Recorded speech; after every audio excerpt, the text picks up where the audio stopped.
દર્શક મિત્રો, આપ જોઈ રહ્યા છો ગુજરાતની એક એવી ચેનલ કે જે તમારા શહેરના પળે પળના સમાચારો તમારા સુધી પહોંચાડે છે. સ્વાગત છે આપનું A1 અભિક્રાઇમ ન્યૂઝમાં. હું છું એન્કર અર્પિતા પટેલ. ખામીયુક્ત મગફળીના બિયારણથી બિયારણનો ઉગાવો જ ન થતા ખેડૂતોને ભારે નુકસાન. તપાસ અને વળતરની માંગ. અમરેલી જિલ્લાના સાવરકુંડલા તાલુકાના નિજોમી ગામના ખેડૂત કળસત્રા પુરાગઢ મેઘાગઢની મગફળીના ખામીયુક્ત બિયારણના કારણે ભારે આર્થિક નુકસાન ભોગવવાનો વારો આવ્યો હોવાનું સામે આવ્યું છે.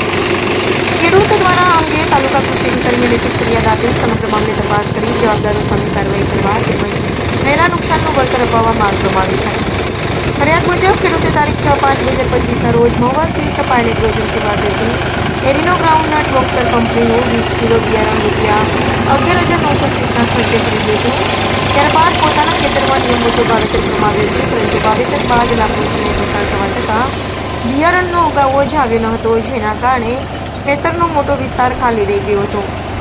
ખેડૂતના જણાવ્યા મુજબ ખેતી માટે જરૂરી તમામ પ્રક્રિયાઓ યોગ્ય રીતે કરવામાં આવી હતી. જમીન તૈયાર કરવાથી લઈને વાવણી સુધીની તમામ કામગીરી નિયમ મુજબ કરવામાં આવી હતી. વધુમાં તે ખેતરમાં અન્ય કંપનીનું મગફળીનું બિયારણ પણ વાવવામાં આવ્યું હતું, જેનો ઉગાવો સામાન્ય અને સંતોષકારક રીતે થયો હતો. ત્યારે સંબંધિત કંપનીના બિયારણનો ઉગાવો એકદમ ન થતાં બિયારણની ગુણવત્તા સામે ગંભીર પ્રશ્નો ઊભા થયા છે.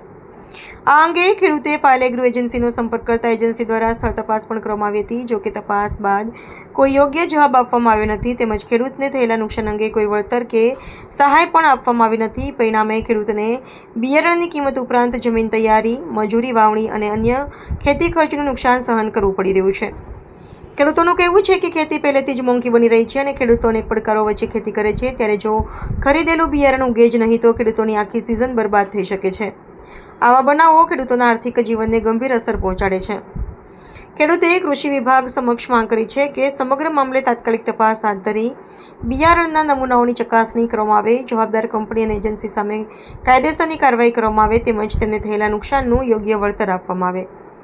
સ્થાનિક ખેડૂતોમાં પણ આ બનાવને લઈને ચિંતા વ્યાપી છે. ખેડૂતોનું કહેવું છે કે બજારમાં વેચાતા બિયારણની ગુણવત્તા અંગે કડક દેખરેખ રાખવી જરૂરી છે, જેથી અન્ય ખેડૂતોને આવી પરિસ્થિતિનો સામનો ન કરવો પડે. હવે કૃષિ વિભાગ આ મામલે કેટલી ઝડપથી અને અસરકારક કાર્યવાહી કરે છે તેના પર ખેડૂતોની નજર મંડાઈ છે. રિપોર્ટર સરફરાઝ ખોખર, અમરેલી.